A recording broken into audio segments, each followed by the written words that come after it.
یہ جنت کے باغوں کے اندر بیٹھا رہے گا، اللہ کی نعمتیں اس کے اوپر برستی رہے گی، اللہ تعالیٰ انعامات کی بارش کرتا رہے گا۔ فرمائے آقا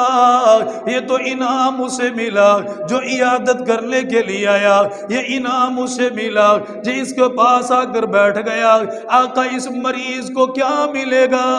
اس بیمار کو کیا ملے گا؟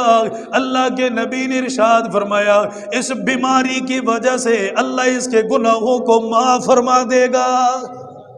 سرکار مدینہ صلی اللہ تعالی علیہ وسلم تشریف فرما، وہ عورت اللہ کے نبی کے پاس آ کر بیٹھ گئی،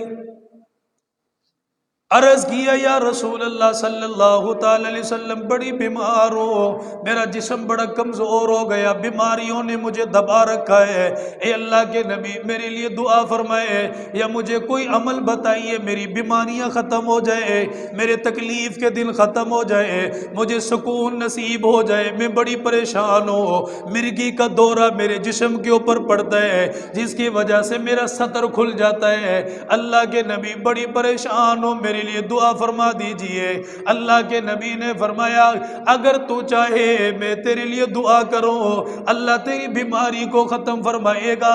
اللہ تعالیٰ تجھے سکون کی زندگی نصیب فرمائے گا، آرام ملے گا، تیرے سارے دکھ ختم ہو جائیں گے، تیری تکلیفیں ختم ہو جائیں گی، اگر تو صبر کرے گی اللہ اس کے بدلے میں جنت کے بالا خانوں میں محل عطا فرمائے گا۔ اللہ کے نبی نے دو باتیں ارشاد فرمائی ہے، فرمایا آقا میں دنیا کے اندر صبر کروں گی، مجھے کوئی پریشانی کوئی نہیں، یہ دنیا کی زندگی گزر جائے گی، یہ فانی جہان ہے مجھے پرواہ کوئی نہیں، لیکن آخرت میں ہمیشہ کی کامیابی مل جائے گی۔ اللہ کے نبی صرف اتنی سی التجا ہے، اتنی سی فریاد ہے جب یہ بیماری آئے اللہ تعالیٰ میرے سطر کو چھپا دے، کسی کے اوپر میرا سطر ظاہر نہ ہو، کوئی میرے سطر کو نہ دیکھ سکے۔ اللہ کے نبی نے سنا، آپ نے ہاتھ اٹھا دیا، دامن پھیلا دیا، الہ العالمین تیری کمزور بندی ہے، اللہ مانگنے کے لیے آئی ہے،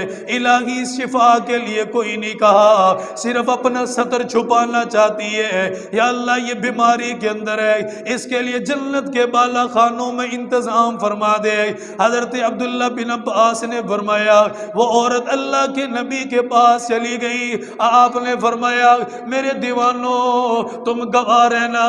اس عورت کو اس کی بیماری کے بدلے میں اللہ نے جنت کا اسے وعدہ فرما لیا۔ ایک وعدہ وہ جو آپ نے کسی کے ساتھ کیا،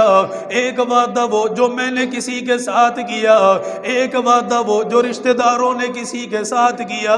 ایک وہ وعدہ جو اللہ کا نبی فرما رہا ہے، ایک وہ وعدہ جو اللہ آسمانوں سے فرما رہا ہے، نبی کا وعدہ بھی پورا ہوگا، اللہ کا وعدہ بھی پورا ہوگا۔ اس لیے ارشاد فرمایا اے دنیا والو، دنیا کے اندر ہر کسی کی بات جھوٹی ہو سکتی ہے لیکن پاک پیغمبر کی بات کبھی بھی جھوٹی نہیں ہو سکتی۔